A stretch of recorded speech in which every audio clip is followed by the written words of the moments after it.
101. I am Jeremy Parish, and these guys with me here. Kurt Collada. And I'm Rob Russo from the HG 101 podcast. Thanks for joining us again this year. I think the show just started, and that means you are the live beta testers for the presentation setup. So if there's a few bugs, I know they're still kind of getting everything worked out, so just bear with us. And hopefully we're good to go and roll. So this year we're talking about love for the unloved, or basically trying to find the good in game systems that people tend to write off, overlook, talk down. This was inspired in large part by my recent journey through the entirety of Virtual Boy's library, which I went into with some trepidation, and it actually turned out to be pretty good. I would say better on average than most systems I've played. I guess it wasn't around long enough to really have the stinkers come out. But in any case, that kind of got me thinking about, I think there is kind of this prevailing mindset online, not necessarily groupthink, but the meme gets around that a certain system is bad or that nothing it did was good, and that just becomes sort of the prevailing attitude for it. But I think it's worth stepping back, even for systems that genuinely were bad, and saying, what was good here? The people who created these systems and the games for it, they weren't out to create garbage. They wanted to create something good. They believed in what they were doing, or at least at some point in the creative process, they believed in what they were doing, even if it went wildly out of control at the end, like this kind of how it happened with Virtual Boy. So let's try to find that nugget of goodness, that seed of inspiration that drove them to create this thing, and find what's good inside of that. I don't know if you guys want to speak up any about this particular topic. Not until we get into the systems that we all picked. Yeah, I mean, it's when you talk about games long enough, like in consoles and things, you sometimes have to sort of find what is good about, find the good console that's hiding deep within the heart of the kind of not so good. And a lot of times you'll see that the failures were just people who had the right idea too soon. And I think we'll see that with a lot of these. There's a lot of business issues that, they had lots of great ambitions, but just because of funding or, again, coming too early, just collapsed. Capitalism is the enemy of video game creativity. But no, I mean, even the great systems, the systems you love, the systems you have fond memories of, the NES, the Genesis, the Game Boy Advance, go out on that show floor, look in the bins of games, and you're going to find a whole lot of crap that you would never want to play. There's bad on the good systems, and there's good on the bad systems. So this episode, this presentation is focused on finding the good in the bad, and that is love for the unloved. And we're going to try to run through this pretty briskly, so anyone who has thoughts or opinions they'd like to share, we'll try to leave some room for that at the end. So if you could hold your feedback, comments, questions until then, that'd be awesome. But I think we're just going to kick it off. Kurt, if you would do the honors. I think you're hitting play there. Oops. There you go. Oh, so here we go. Virtual Boy. Oh, wow. Rob even put together a nice little breakdown of the Virtual Boy's stats. That's more preparation than I did for this show.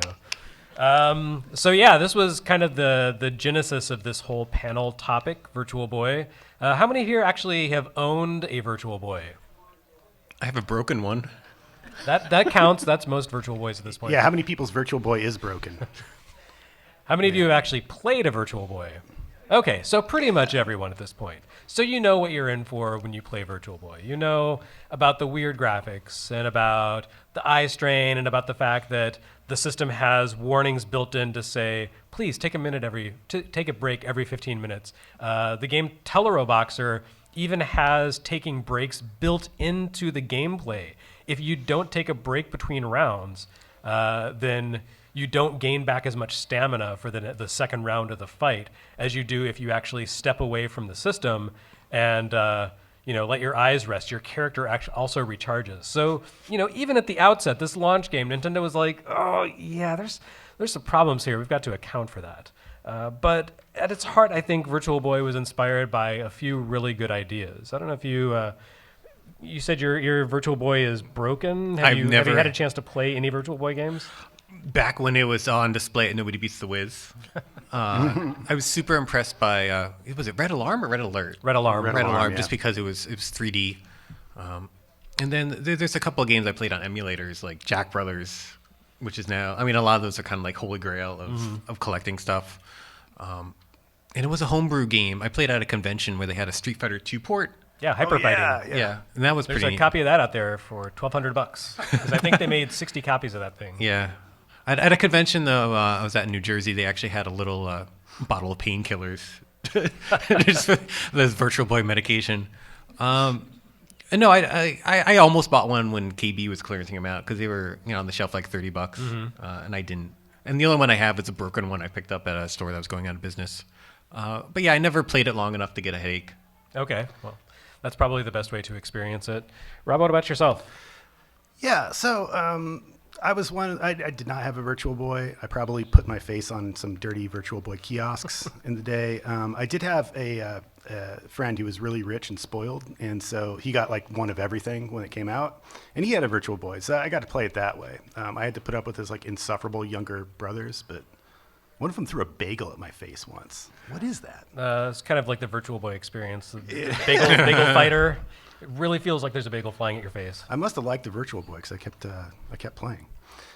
So yeah, it was cool. Like I remember not having like strong feelings about wanting one, and I think that's probably what doomed it. Is not necessarily the like what we talk about now when we talk about like its problems. Like, oh, you get headaches, so it looks weird. It's like I think most people at the time weren't expecting something that was gonna. I wasn't expecting Dactyl Nightmare. I mean, not something that mind blowing, but. It wasn't mind blowing if you haven't played Dactyl Nightmare. Don't worry about it. But it was just like it wasn't like good enough. And like we've seen 3D stuff. They used to run 3D movies on TV when I was a kid. So it's like it really just wasn't the same. I actually kind of liked the wireframe graphics. That was what I remember about it. Yeah, the interesting thing about Virtual Boy is it was sold as, the hint was there in the name of virtual reality, but that's not really what it was. It wasn't, it didn't have head tracking. It didn't have that kind of, spatial awareness. It was just parallax visuals. Basically, it took the red and blue anisotropic 3D that, showed up in movies and television in the 50s and 60s, and instead of making you wear glasses, said, let's build that into the system. So it gave each eye a separate display. And, basically the visuals on each screen were slightly different, and the differences created a sensation of 3D. And it's forcing your brain to see something that's not there. And that's why Virtual Boy can create eye strain and headaches. It's because it's forcing your brain to reconcile with an illusion that really doesn't exist and isn't real. But it does sit in kind of this weird place. Like it was supposed to be the next step forward, and when you sit down and play it, like I have with a video tap out to a television in grayscale, you're like, oh, this thing is Game Boy 2. This is 4-shade monochrome graphics, but in high resolution with a lot more processing power. And I think if they had released the system, just ditched the 3D gimmick and released the system as a handheld that was like Game Boy Ultimate or something, it would have sold like crazy, especially if it was backward compatible and people could still play Pokemon on it. But that's not what they went with. And the idea was to create something more of a virtual 3D space, and it does kind of evolve from that Nintendo attitude of let's take affordable technology, make something accessible to the public, and give them an interesting experience that they couldn't have anywhere else for a fairly reasonable price. Although I guess you could argue that $179.95 in 1995 was not a reasonable price. Yeah. Yeah, that was, I think, one of the issues with it is just it was pretty expensive. You can go like advanced slide, I think. There's more stuff there. Oh, fancy. Yeah, so, and the other problem is it was really just kind of hard to sell it to people who hadn't seen it. So on the commercials, they have advanced 3D gameplay, cannot be seen on TV. It's like, it's really hard to sell that. Yeah, it's like when you get, nowadays, HDR or 4K demos as a video on your computer. You're not experiencing the actual HDR or 4K on your computer. Right, yeah. I mean, and this is even more obvious because it's like it's supposed to be popping out at you, and it won't because it's on TV, and it won't even look like the game looks like because like part of the charm of the Virtual Boy is like actually also like one of my favorite systems, the Vector X, which is just like the kind of weird flickery. It always felt like what the future was going to be like in 1982. That was cool. I mean, there were other things. I mean, just look at the difference in box art, right? Look at the American box art, which looks like It's like the 90s threw up on you. Yeah, and then like the Japanese box looks like it was designed by like Apple 2 years ago. It's totally different. But I mean, the other thing is like it does have kind of a toy-like element to it, doesn't it? Mm-hmm. It is kind of rooted in. I mean, there were 3D goggles made for the Famicom. Mm-hmm. And for the Sega Master System. Yeah, I think they both work the same way. They were like the flickering shutters. Yeah. I have one of those, and I've never used it. I have one of the Famicom ones. You can strap it to your head. Yeah, I've never used it, but I should. I want to find out whether it works. All right, but we've kind of laid out the case for why Virtual Boy, was kind of a mess. But let's talk about the good things that happened with the system. Like I said, it's a Game Boy successor in a lot of ways, and that means the library. If you kind of avoid the really bad games, there's a few of them out there. The good games really feel like they were successors to Game Boy. Like there's a fantastic Wario Land game that a lot of people know about, but there's also, as Kurt mentioned, Jack Brothers, which is a spin-off of the Shin Megami Tensei games that is a top-down twin-stick shooter. It's not actually twin-stick, but it's twin D-pad. And that's another cool thing about Virtual Boy, is it had this controller where they were thinking like 3 or 4 years ahead. This was before, the dual analog, dual shock controller for PlayStation, before the Xbox was even a thing.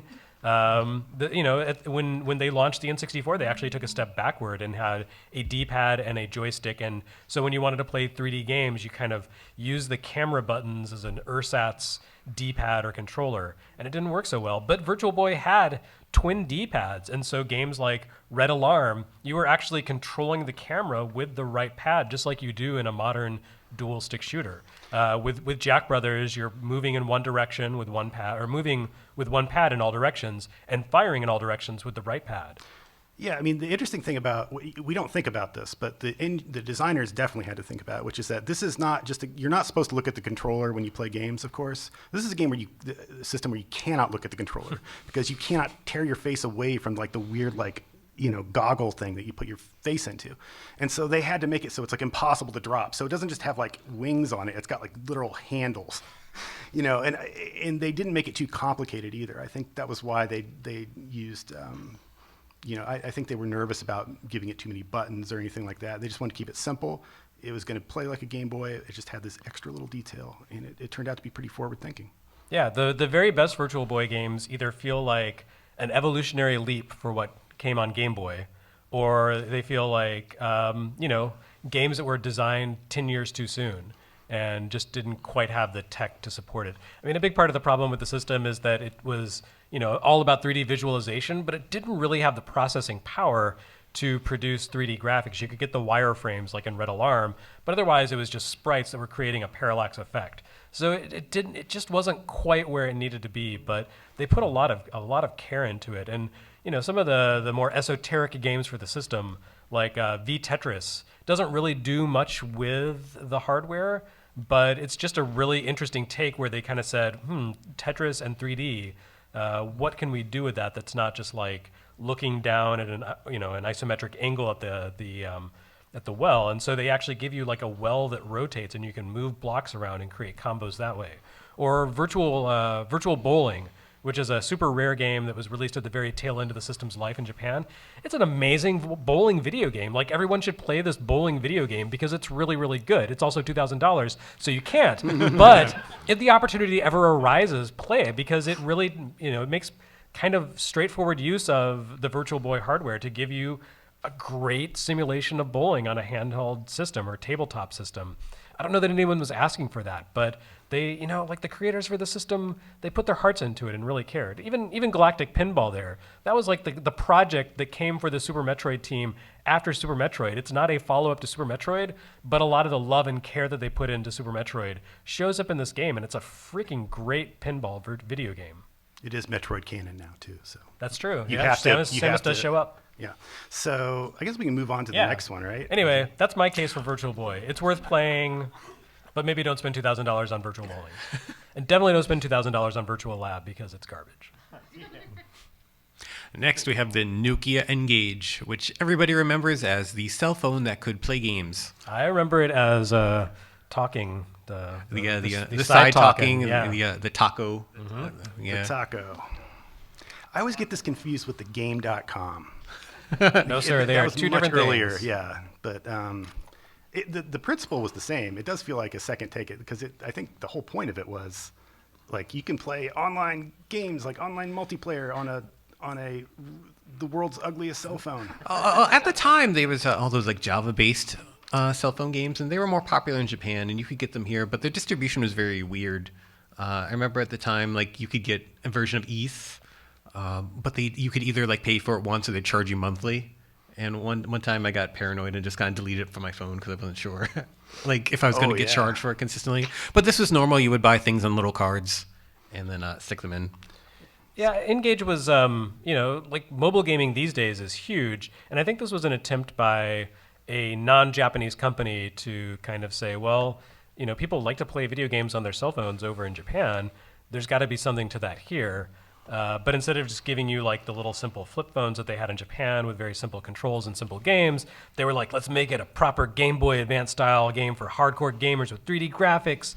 And man, it's a weird system. It is a phone, a cell phone, and also a game system. And this came out when I was working in the press already. So I actually reviewed a few games for Engage, and it never felt right. And I always felt like a weirdo, like sitting on the bus, riding home playing Engage. I was like, are people laughing at me? I feel like they are.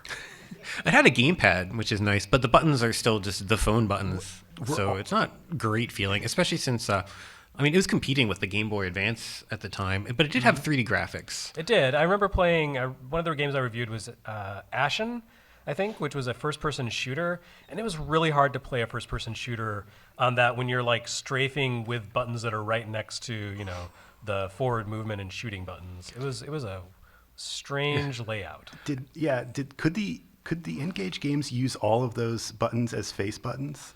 I think most of them, yeah. If so, it's like it's up there for like It's like the Jaguar. Most buttons, yeah. With the Jaguar, like you could have every button. You could have done like a flight sim on that. Really, it would have. I don't know. I mean, it wouldn't have been great, but yeah. Check out that advertisement, by the way. Like, you guys think that the '90s continued on into like well into the George W. It took a while Bush for them to go away. I love that giant speaker peripheral I found. Like, if you thought you looked like a dork on the bus with like imagine if you got this it's like a jam box. Like, that speaker it's going to be like 3 inches away from your face. I mean, it's like an update to that scene in Star Trek 4 where the guy's just like blasting music on the bus. This is like Mr. Spock is going to pinch you for playing that. Yeah. This system, it did let you, it has a USB cable so you could put MP3s and stuff on it, which is still like a pretty big novelty back when this came out.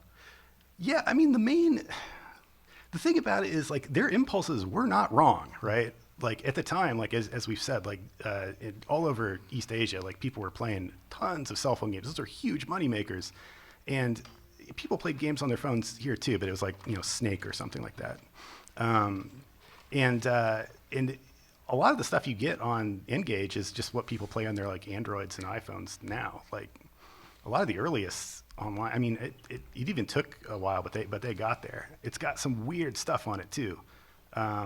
The Elder Scrolls. I did not know that there was an Elder Scrolls game on there. There is, and it's remarkable that there was an Elder Scrolls game for Engage that was a proper small Elder Scrolls game, and they teased the idea of Elder Scrolls Travels for PSP for years, and that never materialized. So that's one up on the Engage over the PSP. That looks like the best aspect ratio to play an Elder Scrolls game. Yeah, they still had the vertical orientation, which is okay for the games that made use of it, but if you see like the Sonic Advance port that they did, like you either have to play it so that the view is very narrow, or it resizes it so the aspect ratio is like the Game Boy Advance, but just really tiny. Yeah, an Ashen first-person shooter, you don't want to play one of those in vertical orientation. But still, despite the fact that we've been kind of dogging on it, like Rob said, the impulse there, the instinct there was really strong. Like, they were right. They just didn't go about the right idea in the correct way. Like that game Pocket Kingdom is actually an MMORPG made by Sega, and that was super cool at the time. Like when I got an Engage, I didn't have the service because I had my own cell phone, so wasn't able to play the online stuff. It sort of seemed like, I guess, a like Dragon Force or Orbital Battle type game.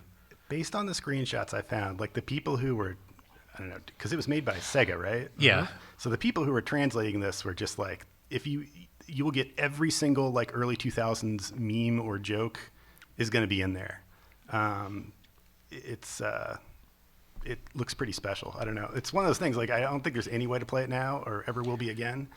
And It works. Like, I remember playing it offline. Well, I'm playing it as that it ran. It didn't. You couldn't do much. No, I mean, like, it's not going to be the same though, because just like all these MMOs, of course. But I think the Ngage could have been successful with a different layout that didn't look so ridiculous, and also with mobile carriers that were designed around this idea. But like Kurt said, the idea of having to subscribe to an East game to be able to play it—that's strange, and that's just not how you want video games to work. That's worse than games as a service. That's video games as a disservice. Yeah, the distribution never made a whole lot of sense. But as far as games here, like the one that I do legitimately remember playing that never got ported anywhere else was that game Pathway to Glory. And it's a very XCOM type strategy game that's set in World War II. And it's not like particularly advanced or anything, but it actually is pretty well done. Since it's entirely 2D, it doesn't deal with any of the clumsiness that all the 3D titles did. And there were a couple of RPGs that were done by Western developers that came out near the end of the system's life, which I was never able to find even when GameStops were clearancing them out. But they're pretty well regarded. The Rifts was one of them. They're based off of real pen and paper RPGs. Rifts and Roots, Gates of Chaos. And they have the same sort of like isometric view lately, and they never were brought out for any sort of other systems either. Yeah, I mean, it's interesting to me also, like, how hard Nokia was pushing this thing, because when you look at a lot of the games we're talking about, like a few of them, like the Elder Scrolls and some others, like a lot of the games came out for it like a year after its launch. So already when people were like, this thing is not doing well, we got to make a less taco-shaped version. And they really were investing in it, and a lot, not just Nokia, but other developers, right, and publishers were really, they were smart to do it, to be honest, because it's like it could have taken off, and it just didn't. There's almost a Leaders Through Larry game for it. That's not really a plus, but Is that what that threesome in the back of the cab was about? All right, why don't we jump ahead to Rob's first pick? Yeah. So how many of you guys knew that Capcom made a console? Yeah, they didn't really, but what this is it wasn't shaped like Capcom, so like the word Capcom, so it's hard to know. If that thing didn't start up and go, then there's a problem. But no, what they did was they didn't really make a console. What they did was they found themselves in like 1994, and they were going to transition to some new, Street Fighter 2 had blown up big time, and they were going to transition to a new arcade hardware. So they had this, the CPS-1 board is what, like, everything from like Forgotten Worlds all the way up to maybe Street Fighter 2 Turbo were on, I think. Right, I think they were already to CPS2 by this point. Yeah, they had already they'd done the CPS Dash for like 4 games, and then to do that, they made a like housing for it, and that's the first time that the CPS board would come in like a plastic housing that you could like plug into your arcade thing if you owned an arcade.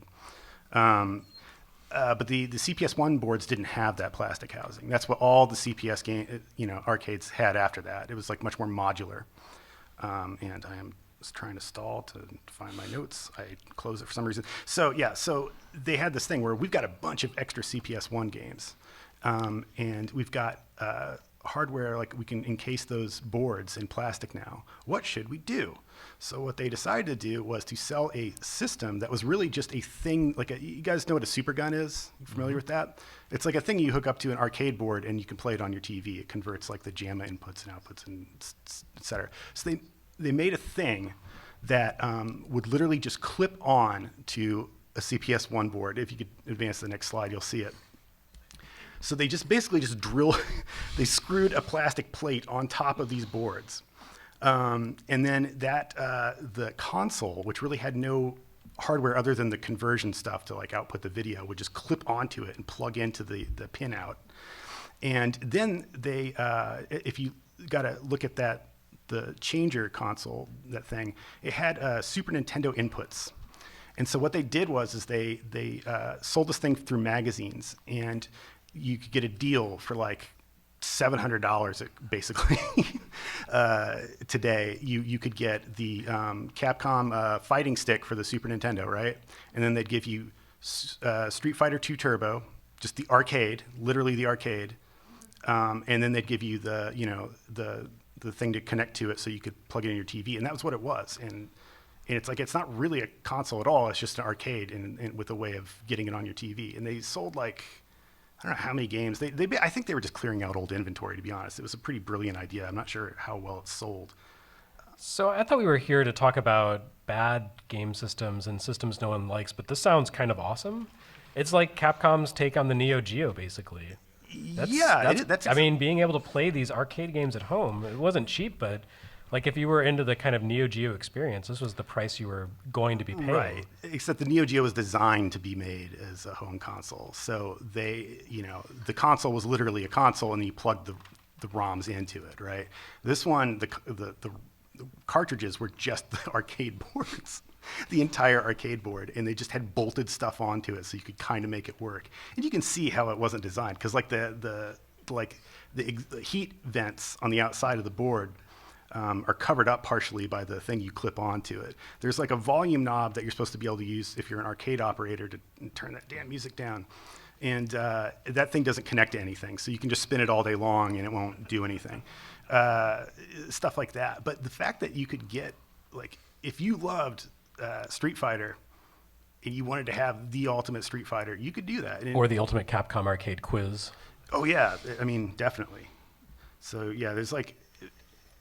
The games are basically just, some CPS1 games. And the only thing they did differently, they ported one game to it. They found a way to get Street Fighter Alpha to work on CPS1 hardware. And I think they basically did that by cutting out some animation frames, pretty much.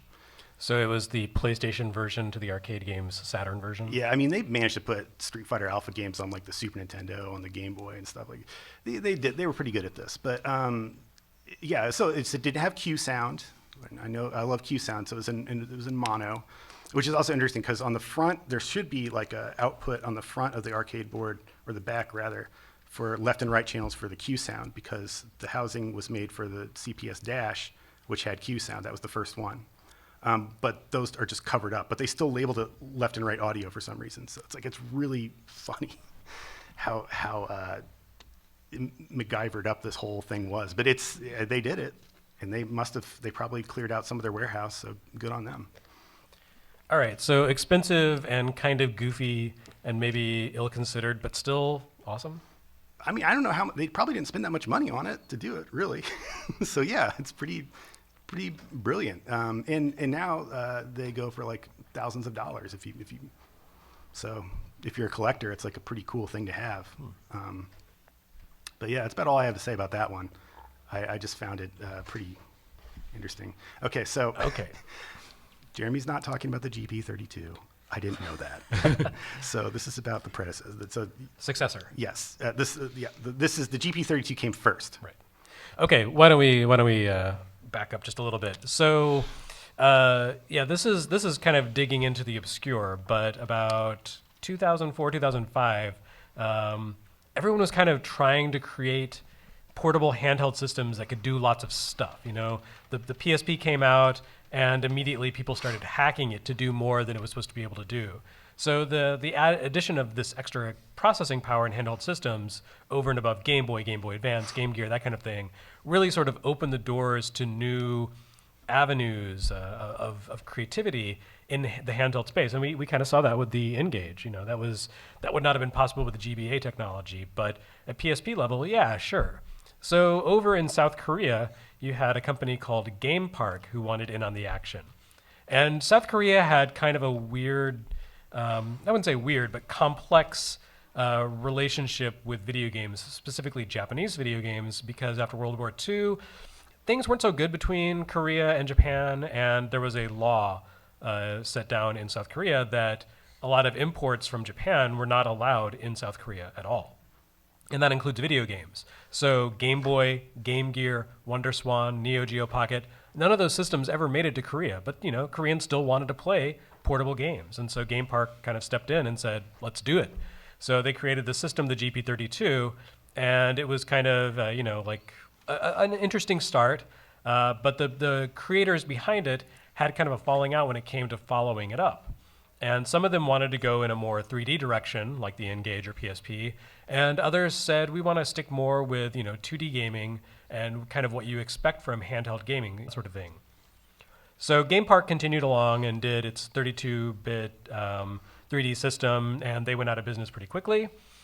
But there was also a company spun off called Game Park Holdings, and they created the GP2X. And that was a really interesting system because it was, kind of like a successor for 2D handheld gaming. It didn't look quite like this, but kind of similar. And it was also interesting because it could run operating systems, I believe Linux. And so immediately out of the gate, it was this really cool system for homebrew.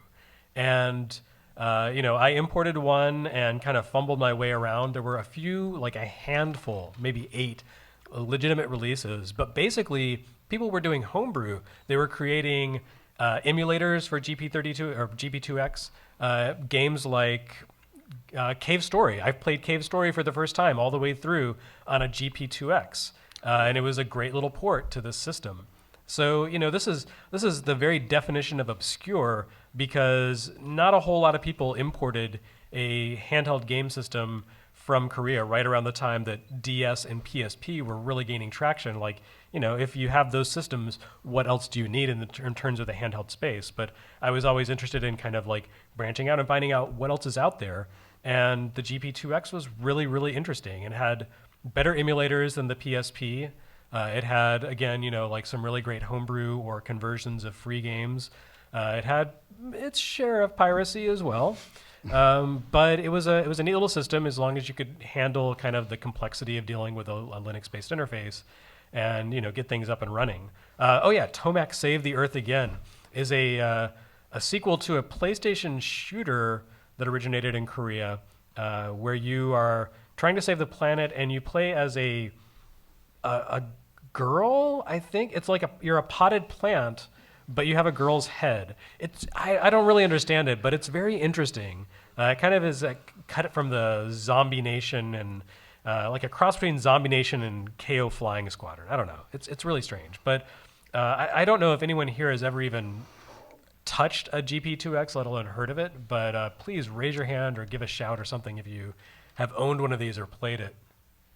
All right, we've got a few brave souls who were willing to risk life and limb and money and play a weird little emulation system from overseas. But this never really went much of anywhere, and I think it was kind of soon supplanted by better solutions. But again, kind of like with the Ngage, you really see here a company saying, let's push the limits of what you can do with a handheld system.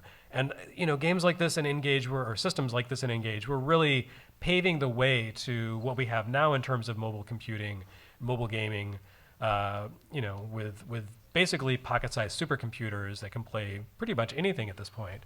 But it was the kind of like the step between Game Boy and iOS. It was weird things like GP2X and. So even though it really didn't do much of anything, never really went much of anywhere, I'm really grateful that it existed. It was an interesting experience and kind of an important but largely forgotten little step in the evolution of handheld games. I'm sorry, I've just ranted for like 5 minutes. Do you guys have thoughts? I have no personal memories of this console. I saw it at Digital Press Store once in the window, and that is as close as I've ever come to it.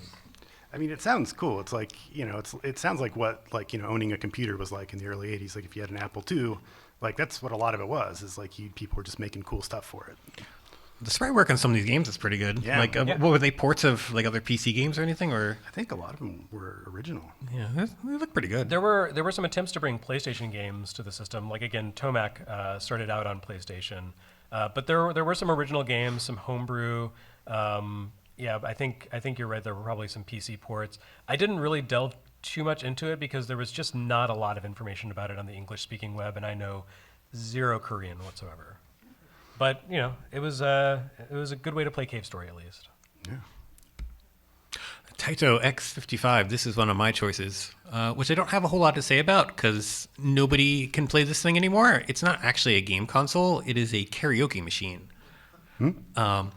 And the big advancement here is that it had a 9600 baud modem into it, so you would hook up to the internet and you would download a song. And it was tied in with Namie Amuro, who was one of the big J-pop stars at the time. She was in a commercial for it. Most of what I knew about it was based off of a Twitter thread from this one Japanese guy who made a game for it. the size of these things, since it was over a 9600 baud modem, that isn't very fast. So the size of these songs were, I think, estimated to be about the size of like a Mega Drive game, which is about 1 megabyte.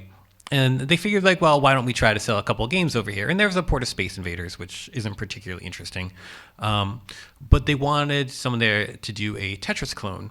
So the guy in charge of programming it, he created a game called Cleopatra's Fortune, which is this really neat little falling block puzzle game where you have to entomb things and clear them off the screen. And that game would have disappeared forever, except they ended up porting it to another system. They ported it to the arcades, and that's ended up on different compilations. It's on Switch now. Yeah, it is? Yeah. Oh, yeah. It's a real big cult hit in Japan. Like, if you try to find physical copies of it, they're really expensive. But the PlayStation version came out even from like a budget publisher for like $10. And there's no onboard memory for it, so you would have to just download these games. And once we would shut them off, they would just disappear. It was very expensive. I guess on the previous slide I had there's nothing those again are the about two this. images, and Like nobody knows what this old version of Cleopatra's Fortune looks like. yeah, that you can see that homemade X55 logo that I put. That's just like Georgia font, Italian. Yeah, well, they would charge you, I think, like 10 yen for some amount of time to be able to play it. But once you shut it off, it would be gone. And of course, the download service of this is, gone for 2 decades. So it's just gone poof. And Taito didn't save this stuff, so it's gone forever. Taito was actually in the process of making some other console that never went much of anywhere. They called, I want to say Wow Wow or something like that. Yeah, and that was like tied in with the Pippin Atmark too, wasn't it? No, that was Bandai. Sorry, I get my failed mid-90s consoles all mixed up. Yeah, that was one crowded ship of fools there. So again, there's not much to say. I just wanted to bring it up because I want more people to play Cleopatra's Fortune. All right, well, Rob, hopefully you have more to say about your next unloved title. Yes, I have a lot to say about this. Who has heard of the Zavix? Yeah. I see 2 people and other people getting ready to leave. So, so the Zavix is actually, this came out, as you could see, in 2004, and it was basically the Wii before the Wii. So instead of using motion controls like a motion control tracker, it had like infrared sensors, which kind of worked better in some ways and probably didn't work as well in other ways. It was invented, it was kind of like the brainchild of this guy who, I can't remember his name. He's not super famous, but he did help create the Famicom back in the day. Katsuya Nakagawa. Yeah, so, okay. I feel bad now. I just read it in your notes. Oh, so. Yeah, my phone keeps going to sleep. But he kind of, the few interviews I was able to find with him, he seems like he was really disturbed by how he really took the family part of the family computer name seriously, and he thought this was going to all the family would rally around this, and we're all going to play mahjong and whatever. And it ended up being a thing where Dad played golf sometimes, and then the kids played Dragon Quest, and never the twain shall meet. And he was really, it probably freaked him out a little bit because Japanese family rooms are small, so if it's like it becomes this isolated cave for kids to play games in, and they disconnect from their parents and they're not going outside and playing. I mean, I think that bothered him. So he wanted to create something that was going to be easy to understand for everybody, that it wouldn't quickly get too complicated for adults and old people. And then that the family could do together, and that would be active. And so he came up with this thing. And everything is sports. And the thing about it is that as you see the little square shape on the top of the console, to insert the cartridges, you have to push them down on that. It's like a platform. And you push it down on it and secure them that way. And the reason why it's made like that is because most games would have an infrared sensor. And you'll see one you kind of see one on the next slide. I should have done it better. You can see down the lower left corner, or actually no, in the lower right corner where the fake bowling ball is. You see a little thing sticking out from the top of the cartridge. That's the infrared sensor. And so every game came with its own controller. So it wasn't like a Wiimote in the sense that it's one thing that is made to mimic other things. It's like many things. They're all skeuomorphic designs, right? So the tennis game had actual tennis rackets, and it would track your movements on the screen by the way that you moved the racket in front of the infrared sensor, which is pretty cool. I'm looking at that bowling ball controller and thinking about, people before the Wii wrist straps were mandatory throwing their Wii remotes accidentally into their TVs and breaking their TVs. And I can only imagine the kind of mayhem that a bowling ball controller could have caused. It would have been great if they would have made it like an actual like bowling ball sized heavy object and just like. But Well, I mean, you've got it next to the console there. It's hard to judge scale. Yeah, that's probably. I think the bowling ball is about like the size of a Okay. grapefruit. That's a little disappointing. The cool thing that they did with this, though, my favorite controller that they came up with is the baseball one, because you think this would be impossible to do, right? And yeah, you are kind of like flinging a thing and pretending to throw it, but you got to keep holding on to it. But what they did is that the way you select your pitches is got 4 buttons on the outside of the baseball, and you press down sequences of buttons or combinations of buttons that correspond roughly to the kinds of grips you hold when you're pitching a baseball. So I don't know what those are, but I'm just going to make something up and say if you do like the outside 2 buttons, it's a curveball. If you do like the inside 2 buttons, it's a changeup or whatever.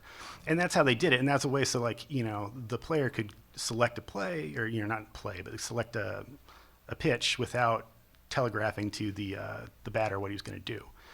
So that's pretty cool. And the bat could probably really hurt people. It was a little bit short, but I can imagine that people got clobbered by that on accident. It had as you see, They should have done like Konami with their Famicom Konamics or whatever. The line they did with the inflatable instruments That and would have been weapons and smart. stuff. Not weapons, but sports utensils. What do you call things like a bat or accessories? Yes, that's it. Yeah. I really want to know what the scale was all about. That seems like, I think it was just a straight up like health monitoring tool. So they weren't all fun, but the coolest thing they did is they got Jackie Chan's endorsement to put out 2 fitness games. And these games, I kid you not, you will get a workout. So he put out one that was called like the J Pad, I guess for Jackie. And it was basically like a cross between the Wii balance board and the Power Pad. This was before iPad. Well before iPad. Yeah. Oh man. Did Apple rip this off? Do you step on your iPad vigorously? I do, but I don't know if that's recommended use. Yeah, that would be an interesting game. But yeah, so they have one. So there's one that's kind of like it's the J-pad, and you're just like kind of it's bouncing. It's kind of like Dance Dance Revolution essentially, but with Jackie Chan talking at you at all times, like you can do it, like that kind of thing. But it will get your heart rate up. It is kind of like DDR in that. But the cool one is power boxing. The peripherals were boxing gloves. And the way it worked is you see it had an IR sensor there on top of the cartridge. And it was basically like Punch Out. And you would just put your gloves together like this to block, and it really worked. And then by doing that, you would dodge from side to side, and then you could just punch the snot out of these people. And this game just like boop, boop, boop, boop, boop, and it tracked it. So you really felt like you were punching people. It is awesome, and I've never been able to find one to buy, but I really, really want one. This sounds like they actually managed to do what U-Force wanted to do for NES, but completely failed at. Yeah, it wasn't a lie. Like it's the IR tracking can be spotty, I think, but once you get used to it, it does work, and it works in ways that the Wii was only pretending to work. Unfortunately, nobody bought it, but you can see it came out just a few years before the Wii, and they really knew they had the market perfectly because Wii Sports was huge, and it's still huge in a way. Like they're nursing homes, they're like buying up these old Wiis because the old people love them, and it's awesome. It's a great way to get people moving, and they had that, and it was one of the Nintendo guys. I've never been trounced as badly in a video game as by playing Wii Sports bowling with some elderly Vietnamese immigrants. Like they annihilated me. They were like 70, 80 years old and just crushed me. It's great. So in a way, like he accomplished his goal. It just somebody else ended up accomplishing it, but he accomplished it in that he cracked the code. He found what people would, and it just couldn't get it off the ground. The only other interesting thing about it is that it's like, although it came out in 2004, the games all look kind of like Super Nintendo games because it runs off of the same kind of processor. So that's all I have to say about the Zavix. But if you find one for cheap, you might really like it. All right. We're running low on time, aren't we? Oh yeah. We got 15 minutes left. Oh, 15. Okay. Okay, so- all right, let's bring it on home here with my first computer, the Coleco Atom, which was it was a very well-intended concept. It was kind of Actually, there was some parallelism here because the ColecoVision, which was the heart of the Coleco Atom, was basically the same hardware as the Sega SG-1000. And the SG-1000 had a computer version release called the SC-2000 in Japan. And this was basically the same thing. It was like, hey, let's take the processor of a console and turn it into a personal computer. And it's not a bad idea. You know, there were a lot of peripherals, like add-ons being created for systems. ColecoVision had, you know, different controller peripherals. Like there was a big triangle. That was Coleco, wasn't it? With the steering wheel and everything. Yeah. And then there was supposed to be an adapter that would let you play Atari 2600 games. It was tangled up in legal disputes for a long time. And this was also considered an expansion module. You could buy the Coleco Atom on its own, or you could buy a version that plugged into the ColecoVision you owned, which is what we had because these did not sell well and were discontinued at very cheap prices, and that's what we got. And that thing was huge. Like you had what you see here, the big sort of the drive and console part. But then there was also the part that plugged into the ColecoVision. So it basically took up your entire desk, plus the keyboard, plus there was a printer that came with it. And it wasn't just a printer, it was like a huge daisy wheel. I think they had a dot matrix also. But we got the daisy wheel, which was less expensive. And that thing was loud. It sounded like there was a machine gun firing off as that thing typed out. Yeah. So there were a lot of logistical issues with it. It wasn't necessarily the best execution. I think it also had a lot of problems because by default, it had a tape cassette drive as opposed to a diskette drive. And the tape drive was, by all accounts, better than the ZX Spectrum tape drive or something. Like they loaded games in a couple of minutes as opposed to 20 minutes. So that's good. But the Atom, when it launched, when it booted up, sent out an electromagnetic surge that would erase anything in the tape drive. So you could not start up with anything in your system or near your system. You had to kind of move your tapes over here and then start up your computer. And then once it booted, then you could put your tape in and play Buck Rogers' Planet of Zoom or whatever. That is so terrible. Yeah, like this really, I mean, this came out around the time that the video games market crashed in America. And I feel like this was just kind of like dirt on the grave. You know, just that extra little grace note of finality. So this pretty much sank Coleco. Like the company never really recovered from this debacle. Still had that Cabbage Patch Kid money. Yep, and you know it sold for I think $700. Was that right? Yeah. Yeah, which was not cheap in the early '80s. For you know a computer that basically would do what a Coleco or a Commodore 64 could do for you for half the price. So that's rough. Yeah. But at the same time, it was pretty cool. I mean, you had higher capacity game cassettes than you have with cartridges. So they took longer to load, but they could do more. They could have more content. It had, you know, a lot of ColecoVision games. It could play any ColecoVision cartridge for one thing. But then it had a lot of like super packs is what they called them, expanded versions of Coleco games. The best console version of Donkey Kong to that point, outside of the NES, which wouldn't ship in America for a couple of years. Yeah, lots of good stuff, lots of interesting arcade ports. Dragon's Lair. Yeah, I don't know about Dragon's Lair. Yeah, that's not a game that was designed to be played on any system that didn't have, you know, high-capacity media. But they tried. They did. I just like the idea of getting Dragon's Lair on cassette. That just makes me smile. It makes me sad. But yeah, like it was a maybe it's just memory, like nostalgia speaking. But I had some pretty good times with the Coleco Atom. It had a really great type tutor, which wasn't a game, but it had fun little musical jingles. It had art programs in the style of Mario Paint. Many years before Mario Paint and that sort of thing, you could print out your creations on the daisy wheel printer, and it took about 20 minutes per page. And it was like filled the house with the sound of machine guns the entire time. Yeah. It sounds like the G-Men so are coming goes. for you. I don't know. Good stuff there, in my opinion. Do you know, really quickly, do you know if that Donkey Kong Jr. thing, did it have some kind of exclusive content? Because that I don't recognize that. I mean, I'm not a Donkey Kong Jr. Where did expert, that but- screen come from? That's the Coleco Atom Donkey Kong Jr. And it says like bakery level was what I saw in the caption. Like, I don't remember ever hearing about this, but that's like a baking mixer. That's I don't like know. A dough mixer. I had that cassette. And I remember because it came, like all their arcade super cassettes came in these really cool boxes. They were about this wide, that tall, and were shaped like arcade cabinets. So it was very memorable. Like the cartridge sat in the body of the arcade cabinet. But I do not remember that level. If I played it, then it is completely erased from my memory. Okay. So what do we want to do next? We got 10 minutes. Do we really Nuon, we can talk about the Nuon for a minute. The Nuon wasn't really, again, an actual console. It was a technology. It was a chip that they were going to try to stick into as many DVD players as possible. Sort of how the PlayStation 2 was both a game system and a DVD player. But they did not have the power of Sony behind them, so it died almost immediately. The interesting thing about the Nuon, I think, is because it was non-standardized hardware, they had more controllers than games. Some of these controllers, I swear, are just Mad Catz controllers that were like had Nuon. Yeah. I mean, that top left one, it looks like Sony went to the well for that, and we're like, PlayStation 3 controller, that's what we should do. Yeah, I think that's Yeah. the one the I have. battering, yeah. Yeah. But yeah, there were 8 games from. One of them was only released in Korea, and nobody has any record of except outside of one guy. One of them only came with certain consoles.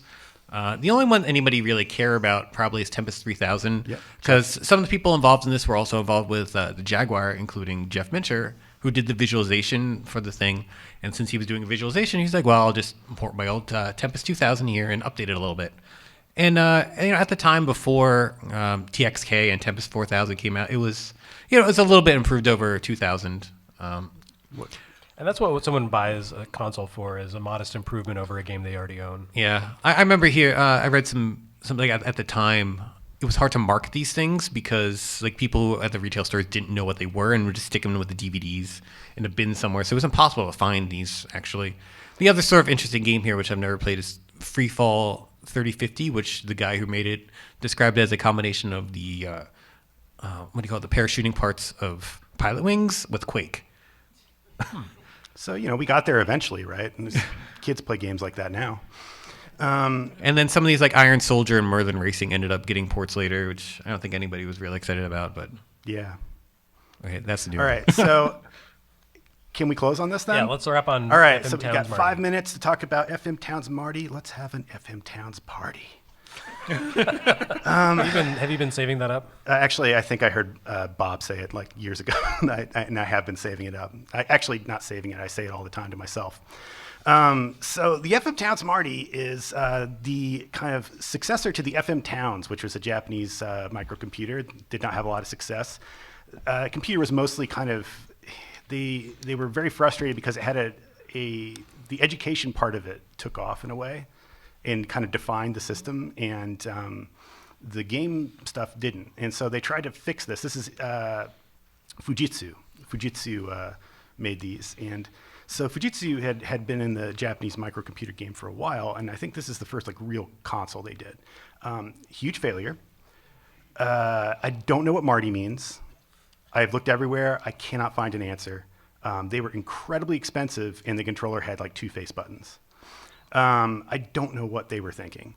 The interesting thing is that it was a CD-based console. It was released, in early 1993, so it was, it made it. It had a mascot that I don't really know. His name is not Marty. His name is Mr. T. All right, so mistakes were made. So the cool thing about it was that you could play FM Towns games, which is what I think most people who had one did with it. They eventually, because they wanted to release Street Fighter, they had to do, it's like they didn't learn their lesson from the PC Engine or anything. They're like, okay, now we got to put out. Then after they discontinued it, they decided, what else? How can we make this even less practical? And so somebody's like, what if we let people stick it in their cars? And so the car Marty was born. Fujitsu had an auto division, and what they wanted to do is they thought, hey, we're going to get on this GPS thing. And so they made a CD-ROM-based GPS thing out of the Marty. Now, as you can see, that gigantic screen, that was what your GPS, but it was also just a regular Marty. And if you wanted to try to plug it in your house, you could. On the next slide, you'll see what it was like to install the car Marty. So as you can see, the car Marty was not just, the Marty was the thing that read the CD and output the video. It came with like a one-handed controller that was just a Marty controller. You could use one hand, which is great because there are a lot of adult games that were released for the Marty eventually. Sorry. there's the GPS thing had to have its own GPS receiver, and it had to have the GPS kind of like. There's the receiver, and then there's the separate GPS box, which went under the passenger seat, was supposed to go there. And then there was this other thing that I don't know what it does, and nobody I've ever asked about seems to know what it does. And that also went under the passenger seat. The Marty unit clip was supposed to be somehow affixed to the central console in between the where your armrest. And then you'd have to bolt the screen over somewhere. It was incredibly complicated, did not sell very well, but they were very smart to have. It was the first GPS system that had one-way, that could plot routes using one-way streets, which in Japan is a really big deal. So it had it didn't have a chance. It had a.